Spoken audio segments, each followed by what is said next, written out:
Hello guys, what's up and welcome back to my channel. How to disable touch screen in Windows 10 and Windows 11 without disabling the connection or disabling the cable. First of all, you have to come here in the start menu, right click on that.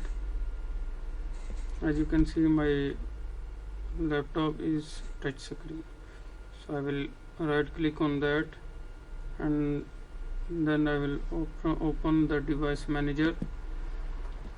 Or yeah, here we have the device manager. In the device manager, you have to come here. You will see monitors, mic, keyboards and human interface devices. And in the human interface devices, you will see here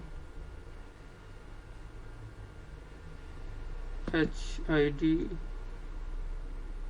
touch screen. If you right click on that, and you can simply disable from here, and after disabling you will see I'm unable to use my touch screen. So again, if I enable this, I can use my touch screen. So that's all for now.